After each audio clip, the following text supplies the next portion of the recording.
Hey, yo, Swift, man. When you talk about Panthers football, it's hard not to start with the linebacking core and the edge rushers. And I think about guys like John Beeson, Dan Morgan, Luke Kuechly, Thomas Davis, and Julius Peppers. I mean, those guys weren't just tacklers. They were the heartbeat of this defense. Oh yeah, I mean those guys were the catalyst of the team. Growing up, I mean those guys were the funnest guys to watch on defense because they're flying around, making plays. I mean the way they prepare week in and week out, and the way they just went and dominated their competition on Sundays. And we got one of our own. Old linebacker himself and Dan Morgan upstairs now, calling the shots and making moves. So who knows? We might have another, one of those guys brewing in that Carolina Panthers locker room. I mean, with mixed like guys like Josey Jewell and the chess pieces like DJ Wanham and rookies like Scorton and U-Man Mielen, I mean, those guys could be a real problem coming off the edge here in 2025. I think so. So today we're breaking it all down. We're going to see who's locked in, and we're going to see who's still got something to prove, and whether this group can bring back that old school, Carolina Panthers toughness back to 2025. I mean, you already know what it is, man. This is Panthers Pedigree. Let's ride. Whether it's taking a year off and learning from the vets or whatever that may be, I'm all in. Unbelievable! Pass is caught!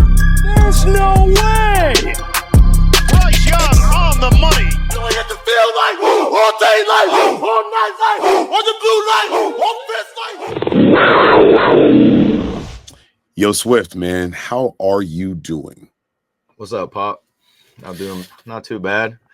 Been a little minute, but the schedule got kind of a little hectic here with school ending and the summer starting and all the activities we got brewing. So it's been about 10 days since we recorded our last episode.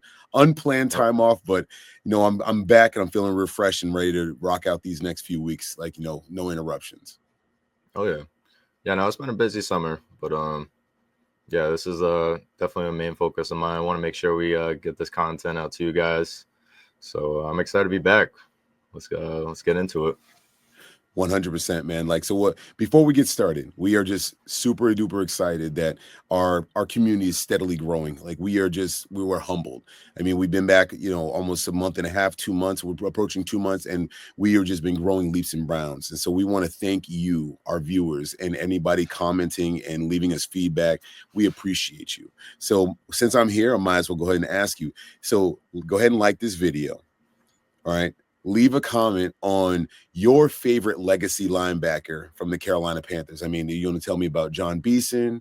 You want to tell me about Dan Morgan? You want to tell me about Will Witherspoon? Go ahead, just toss a guy in there. Give me some nostalgic memories. All right. So then, after you comment, do me a favor. Tell the YouTube that you like the guys from Panther Pedigree. Go ahead and hit subscribe. And then so that you are the first one to get our information, go ahead and hit the bell notification, smash that bell notification so that they know that you want to see our episodes the second they premiere. All right. Now, with that out the way, let's go ahead and take a look at this linebacking core. Now, Swift, we already know that guys like Dan Morgan and Luke Kuechly and Thomas Davis will not be walking through those doors this coming season. How are you feeling about what we have brewing here just before we start breaking down the full roster? Yeah, when it comes to a linebacker standpoint, I would definitely, if I give my honest opinion, I think we've been in a better spot. Obviously, even when you say names like that, I think that's the expectation in the room. So, I mean, it's not every day you're going to pick up a Clark Kent, Luke Kuechly at a Boston college, but I don't think they're in a bad spot. I like the moves that they made in the offseason, but I think it could be better for sure. No, 100%. I mean, what you can definitely tell is that they definitely put some effort into trying to revamp this thing. I mean, and they are sticking with Ejiro Evero, who is leading this defense. But man, we don't have guys like Shaq Thompson coming back. And as a matter of fact, the news came out, was it early last week or late the week before, that Shaq signed with the Buffalo Bills. So Carolina North continues to stack pieces. Old Sean, oh my God, what's his name? Sean McDermott. There you go. Sean McDermott, our former DC, still steady stacking old Carolina Panther pieces. So, much love and well wishes to Shaq. I hope you do well unless we see you down the road. Stay healthy, my friend. And, we got to keep it moving. So with a revamped defense, as far as the linebacking core, we are returning guys like Trevon Wallace, right? So Trevin was called into duty last year just to help fill in because Shaq went down with that injury early in the year, and Josey Jewell was nicked up throughout the season. And Trevon Wallace, I mean, he didn't have the best numbers on the planet, but I mean, he was far from poor, right? Like, it's just hard being a rookie, and getting called into, into service like that. So if I'm going to start anywhere, I think it's going to be starting with our returning players. So I'm going to start off with Josey Jewell and Trevon Wallace. What do you have for either one of those guys? Yeah, so Trevon Wallace, rookie out of Kentucky. Yep. I thought he was a really solid pickup in the draft at the time. I think he was like a fourth, fifth round. I can't remember. Yeah, absolutely. Yeah, exactly. But yeah, like you said, I think Shaq abruptly went down. I mean, we kind of know that Shaq has kind of been battling injuries the last few years, but he went down again. So, I mean, to step up and to fill that role is kind of a tough role to fill. Absolutely. I mean, granted, you had help with Josey Jewell, but I mean, just as a rookie, I mean, there's so much going on. You're just trying to establish yourself in the league and, just get settled in. So it's a lot to try to like come in and, learn a defense and at that dominate as a rookie. 100%. I'm looking 100%. here. He had 30 solo tackles, 2 forced fumbles, and a sack. Yep. So I mean, not too bad number wise. I mean, for a rookie. No, I think he definitely struggled in some areas, but yeah. Oh, go ahead. Sorry. No. I'm just agreeing with you. No, like I mean, you please go, dude. You pod, man. Go ahead, do your thing. But, I'll be real quick. I'll finish up. No, but you're good. I think he could. I think he's gonna make a jump, production wise. Just because I have here written down, just with Shaq's departure, I think him having a full season of experience, he kind of got thrown in the fire, so to speak. Yeah. And that defense was historically bad. So, running backs are getting to the second level fairly easily. Yeah. So, I mean, he had to make a lot of plays. So he was really good at Kentucky. I would like to see that, comfortability and confidence in his game start to show a little bit, and I could see his numbers improving a little bit this year. Yeah, no, I mean, I love it. Honest to goodness, like, so just a couple pieces of information here. So Trevon Wallace, you were right. He was a 3rd round pick out of University of Kentucky. He was a 72nd overall pick, and he came to us in last year's draft. He was 65th in solo tackles in for his position.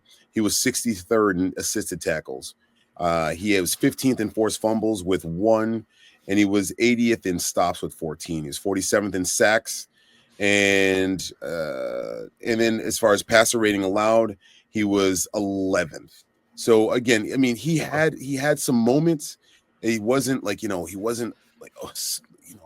world beater, but he's a rookie stepping into a role that he probably should. I mean, I think when you pick a guy in the 3rd round, you're not expecting to call him into service right away. So if you look at his overall grade from PFF, they gave him a 56 overall, which is average among linebackers. He's 137th out of 189 eligible linebackers. His pass rush grade was 61.5, which is 69th among 189 eligible linebackers. And his run defense grade was 173rd out of 189. So that's, I mean, you were talking about, that run defense. I mean, we were historically bad. So, I mean, I'm not going to put that on one rookie, but I mean, he kind of contributed. But his coverage grade was in the top 3rd of his position, 64.2. So he's 50th out of 189 eligible linebackers. So didn't mean to go super stat heavy, but I mean, just to kind of give an idea of what he meant to our defense. I mean, and then he played. I mean, he had, out of the 17 possible games, he played in 13 contests. So I mean, he has a nice cross section of work. Now, I think I support you with he should make a jump. Because at the end of the day, he's he's another year in the system. Ejiro Evero had no turnover. That we didn't turn over the defensive coordinator. And I believe the linebacker coach is returning. So again, all that consistency spells to me a rookie that has a opportunity to make a jump in 2025. Did you have anything else for Mr. Trevon Wallace, sir? I have a question for you. Do you absolutely. think that his position, or not his position, but I guess you could say, like, do you think he will have to adjust in a way? I had the words in my head. I'm trying to figure out how to say it. Do you think his role will change, I should say, within the defense? So I'm gonna go. Yeah, I believe his role is going to change, and I'm going to tell you why. So this year, he knows he's coming in as one of the guys that should be starting, barring guys we're going to talk about in a little bit, like Christian Rozeboom, which I don't think that they would occupy the same spot. But losing Shaq, it really has given him the ability to go, hey, I'm walking into the season as potentially the guy. I think him and Josey Jewell alongside each other will work very well. We did, like I said, we brought in the guys at Christian Rozeboom, and we'll get there. But to answer your question in short, yeah, I do believe that his role is going to change. I think part of it is just because he will be called up on more. So if that helps. Okay. Yeah. No, that's a great question. Honestly, I'm pretty excited about what he would represent to this defense. So Mr. Josey Jewell is next on my list. All right. So for Josey Jewell, he played in 12 contests. So he was down for 5 games. He had 97 total tackles, 51 solo tackles, 46 assisted tackles, 3.5 sacks. He had a couple fumble recoveries, but the numbers that I like to dive into is his production, the same numbers I went over with Mr. Trevon Wallace. So Josey Jewell had an overall grade of 56.5. So he was 135th among 189 eligible linebackers. His pass rush grade was 83rd among all 189 eligible linebackers. His run defense grade was a little bit better than Trevon Wallace at 52.2, which is 165th among all eligible linebackers.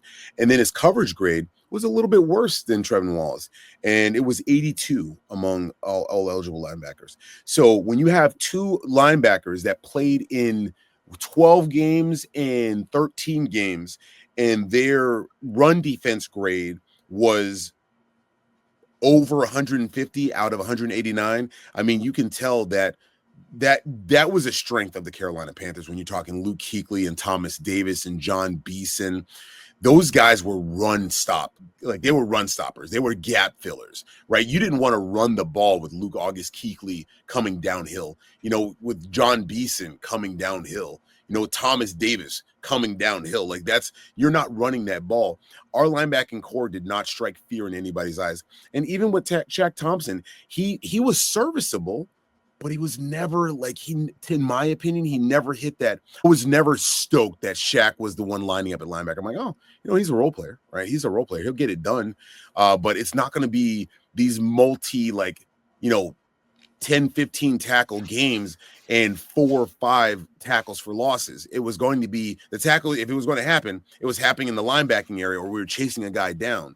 It wasn't those gap fillers. So, I mean, I'm kind of, podding a little bit here, but it's one of those things where you can tell what the problem was. You lose to Derek Brown, and then you're starting to fill that spot with guys like Shy Tuttle, and it's not getting done. Shy Tuttle's a big dude, but he's not a gap and a half interior tackle that's absolutely dominating, right? They're getting pushed around, and then the linebackers are having to fill, and it's not working, right? And I can tell you, looking at those PFF grades, that there's a reason why we had a historically bad run defense. We were just not getting it done, right? And it wasn't like we were getting great safety play coming up, playing, in the box. We were just getting ran on, right? And our defensive line was just getting shoved around. It was bad news. What do you have on Josey Jewell? Yeah, so even just the numbers you're reading off, it just seems like if they were bottom tier, in coverage and in the run game, it just honestly makes me go back to think about Evero's defense in this 3-4 scheme. Are these guys capable of fitting into this defense? And, are they having a hard time with it? Can they thrive in it? Can they get better? Are these the guys that are for it? And I guess I'm just curious. It kind of goes back to Evero because I don't know. They had like a top 5 defense a couple of years ago, or we did. They did. And there was just a huge drop off. So there was, and those numbers were a little bit skewed because that's coming off of that 2-15 season. So you have to think teams were giving us their best in the first half, and they're running up that score. And now they're able to back down because now what's happening is the run game takes over. And so we're not seeing as many passes. And I believe that top 5 was a pass-heavy stat. And then reasoning why I'm saying it was skewed is because teams didn't have to pass on us in the second half because we were already out of the game, right? Like It was that Frank Reich year. So it looked good on paper, but in actuality, what happens, we're getting our butt handed to us in the first half, and teams are taking their foot off the gas, using the run game. They're not passing as much. So I think it skewed us a little bit. But again, it wasn't, I mean, nonetheless, it was a top 5 defense, but I totally know where you're going with that. I mean, it makes perfect sense. It makes absolute perfect sense. We added on guys like Christian Rozeboom, who let's do a deeper dive into Christian Rozeboom. He came to us from the LA Rams, and he's a 5th-year pro, and he's out of South Dakota State.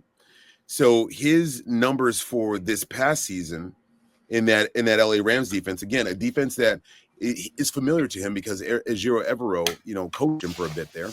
So Christian Rozeboom played in 17 total contests in 2024.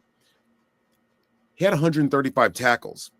He had 69 solo tackles, 66 assisted tackles, 1 sack, 1 interception, nothing for forced fumbles, nothing for fumble recoveries. So it was a volume year for him, and it happens to be an outlier because in his previous 5 seasons, his tackles were 79 in 2023, 8 in 2022, 3 in 2021, and 3 in 2021. So this was an outlier season. So a guy that we did use a free agency pickup on, with 1 outlier season, with a very big volume season of tackles, do you think that Christian Rozeboom will make a significant impact in this linebacking core? Yeah, absolutely. I think I see here he's 28. I think he might just be getting into, it called a bold take, but I think he might be hitting his peak. Not peak, but prime, I guess you could say. I think he might be tapping into his prime point of his career. You see the numbers escalate, continue to build over the years. Granted, you go into a new situation, so kind of goes back to what I was just saying. Like, can he adjust with Evero's defense? But those are monster numbers, and this was on a playoff team. So I think he can come in and have this. Probably could be probably the most impactful linebacker in the linebacker room this year. And I'm actually this one of the guys I'm actually excited about because you had a nickname for him in the previous episode. I can't remember what you called him, but the exploding flower. Yeah. So Rozeboom. I don't know what to say about that still, but I still love it that the media asked him, and he's like, "Yeah, he didn't know what to do with it because he's like, I've heard it. I've never personally used it, but sure, Rozeboom." Like, I wouldn't know how to respond to that either, but same. But yeah, I don't know. I called a bold take, but I think this is a guy that can come in and be the vocal point of this linebacker room. And I think he could honestly help elevate some of the other guys in this locker room and make them better. I'm not saying he's going to be the Luke Kuechly, but the number over 100 tackles, 69 solo tackles. This dude is flying around making plays everywhere. 1 sack, 1 interception. So, he's making plays. And he's definitely making his presence known. So I'm actually excited about this one. I think his numbers could probably be around the same. I'm not gonna be delusional and be like, oh, he's gonna have a way better number. Like, I think his numbers will be right around the same tackle wise. I'd like to see some more turnovers maybe, but But yeah, I think he's gonna come in and bring that same production. I like it. So if I do my Pro Football Focus deep dive here, his overall grade for 2024 put him he was at 59 even. He was 121st out of 89 eligible linebackers. His pass rush grade was 52.5, which was 142 among the 189 eligible linebackers. His run defense grade was 58.4, which is 140th out of the 189 eligible linebackers. His coverage grade was actually a little bit on the better side. He was in the top half of that. So he was a 60.9 in coverage, which is 74th among the 189 eligible linebackers. So he definitely had a season, right? Like, so, and we have him at 16th in, for his position in solo tackles, 7th in assisted tackles. So he's getting to the ball, right? That's what that tells me. He has a nose for the ball. He knows where the ball is. He's not just giving up on the play, even though the tackle looks like it's secured. With that kind of assisted tackles, that man he's getting there. 54th in forced fumbles with 0. So I mean that means nothing. 26 in stops and 47th in sacks with 1. So again, is his numbers overwhelming? I mean, the volume of tackles I love, right? Between solos and assisted, I think that's the outlier. I love it. The one thing that concerns me, one season of that kind of production, like you said, was he being used like this previously? Right. I mean, obviously he made an impact on Ejiro Evero because Ejiro Evero has clearly coached him before because they have common time in the LA Rams. So I'm really interested to see what he's at. I'm not quite where you are with the bold take. I'm open to it, but the 1 year production is a little scary for me. But again, this could be a situation, like you said, where he's hitting his prime, and it makes sense now. And now he's back into a system that he understands, that he knows his role, and so on and so forth. So I mean, I do like the idea of having the competition in that linebacking room with Trevin Wallace and Josey Jewell, and also now we're talking Christian Rozeboom. So I mean, I'm super excited about where that's going. I'll be completely honest with you. Like, so yeah. So again, I'm not as high on him. But again, I don't hate your take at all because I'm open to it. I mean, literally, I'm here for it. If he blows up, let's go. I'm all in. So now, as far as kind of backfilling some of those spots, so we're looking at Christian Rozeboom. So for guys that are backing them up, so we have Jacoby Windman. He's in his second season out of Michigan State. He spent the last year with us. He had 8 games played total. He had 22 tackles total, solos 13, 9 assisted tackles. So he was a situational linebacker. Probably came in to just to help out. Especially in some of those games where you're looking at any common games that Shaq and Josey were both out. I can see that he was definitely in those games. So I mean. You got Jacoby Windman. We also have backing him up. We have John Radigan also there.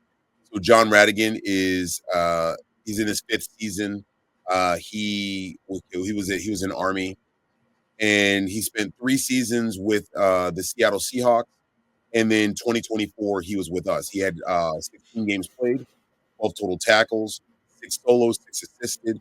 Again, another situational guy, which I think the amount of time that he played had to be during. Well, not had to be. It was during that time where you had the crossover with the Shaq Thompson injury and the Josey Jewell injury, and then again, these guys coming in, getting a blow here and there. So, again, not again a 5th-year guy, not a guy that I'm looking at having a lot of contribution. Then heading back to the other side of the ball. So we had Claudin Cherilus. So last year he had 13 solo tackles, no sacks, no forced fumbles, no interceptions. So again, how are you feeling? Again, he was in 13 games played, 28 total tackles, 13 solo, 15 assisted, no turnovers. How are you feeling about our depth after I went through those few guys? I got a couple more guys, but I want to kind of get your instant reaction to our depth.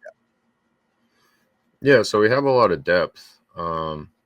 I think it's more of just like the quality of the depth because it doesn't seem like a lot of these guys have got a lot of playing time, I guess you could say. So a word the kids use. But I mean, I think even a guy like Jacoby Windman, he's a guy that could come in and, take, make some strides in his second year. I'm not going to say he's going to be I wouldn't say he's going to make like a massive leap, but it's a guy that can improve depth wise. So, but I mean, as far as the other names, I mean, I think I'm not really like eye opened by a lot of the names. I think there's a lot of guys, you know, that are potentially fighting for a spot, you know, came in, like you said, just situationally because of injury and, you know, like we're just on a losing skid. So, yeah, not feeling too strongly about the names, but I did have Jacoby Windman highlighted just because he's a first year player, or he's going into his second year.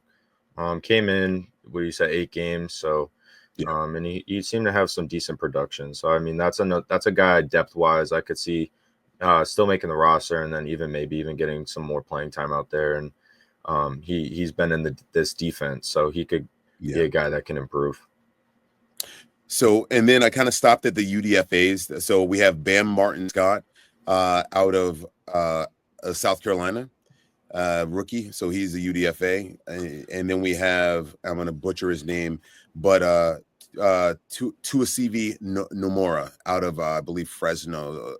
Fresno State. So again, we have some guys. I think I'm going to go back to a comment you made, the quality of our depth. We have depth, but I don't love the quality. I know that in a good linebacking room, you're going to be top heavy. You're going to have your top 2 guys that are your volume guys, and then you're going to have guys that are, you know, your change of pace guys. They may come in on more passing downs depending on the scheme and whatnot. I don't love the quality of the depth right now. So if we have a situation where Josey Jewell goes down, right, or we have a situation where Trevon Wallace goes down, we could be right back in the same situation we were last year. And again, I can't even say that we're not going to be in the same situation we were last year this year, because it's not like we made a huge improvement. I do like Christian Rozeboom. I think he's a volume guy. I think that would be like, I mean, if we ended up in a situation where we had to play him more, that's going to be a good move for us. But anything beyond that, man, it gets scary. I mean, you have guys just no quality depth right there, no guys with a lot of reps underneath their belt. So it could be a real scary place. Here's a question. Do you see us going out and adding somebody after, let's call it, the first round of cuts in the preseason? Or do you see us trying to add somebody before camp starts? I have a feeling I don't think they're going to make any moves prior to training camp, but I could see us getting somebody through the process of, is it like the waiver wire during preseason? Yeah, so you have a waiver wire. So you'd have free agents kind of sitting there. I mean, as far as bringing guys in before training camp, I don't think it's going to happen. I'm with you. I would see more along the lines of after the first wave of cuts, you know, that we do our cuts, other teams do their cuts. We may take a flyer on a linebacker. I can see that, right? Like, I don't see us going out and spending money on a linebacker. A, we don't have a lot of money, and B, a lot of the top end linebacking talent is gone. Like it's been mopped up, and you know, you're not going to get much. You're not going to get much better than what you currently have. So you're going to have to really like scour the waiver wire once the first round of cuts happen. How about yourself? What are you thinking? Yeah, I don't want to think too far ahead, but I feel like it's just kind of one of those situations, like you said, not a lot of names in free agency, and you know, like available and even on our roster. I mean, it would be a trade situation if we were to get like a well-known name, but I think it's probably one of those things where we're going to have to just build through the draft. You know, go get one of those guys, you know, in the next couple of years in the first or second round. Just a young guy who's, you know, who really made a stamp in college football and kind of comes in and really brings that production and brings that noise back in that linebacker room. Yeah, no, I honest to God, I couldn't agree more. Like, I think that's what will most likely end up happening when it comes to that. All right, so now that we've kind of done that, I mean, we really did spend some good time on the linebackers there. So what I wanted to kind of do now is I wanted to take a moment, right, and then also remind our fans, hey, listen, we are growing leaps and bounds. You know, you can find us on Spotify. You can find us on Apple Music. You can find us on iHeartRadio. We want you to be able to get your content, your Panthers content, any way that it makes sense for you. So if watching a YouTube video isn't working for you, go ahead and load us up on your Spotify while you're doing your workout, getting your walk in. You know, you got some downtime. Listen to the guys on Panther Pedigree. We love talking about our Panthers. And then while we're here, we might as well go ahead and ask for that like. You know, go ahead and like this video. Go ahead and comment. Tell us about your favorite legacy linebacker. You know, could you head in the neighborhood of, you know, again, Will Witherspoon? Could it be, you know, John Beeson? Could it be, can you go all the way back to Dan Morgan and Lamar Lathan? Like, you know, how about those guys? How about Sammy Mills? Like, you know, tell us about your favorite your legacy linebacker that the Panthers have had. And then if you want to do that, go ahead and subscribe. Tell YouTube that you love the guys from Panthers Pedigree. Help the algorithm out. Help to get this video recommended. And then while you're doing that, go ahead and smash that bell notification. All right. So you know that when our videos post, you're one of the first ones to know. You can go ahead and, you know, log in at the premiere when we premiere the video. So super duper excited about that. So thank you so much. Yo, what's going on, Pedigree? If you guys haven't already, make sure you go ahead and click up here to subscribe to our channel and join the fam. Also, we have another video picked out for you guys. So, and just in case you guys haven't checked that out already, we got a link right here down below to go check out our other video. We'll see you guys next time. And as always, stay safe, stay blessed, and keep pounding.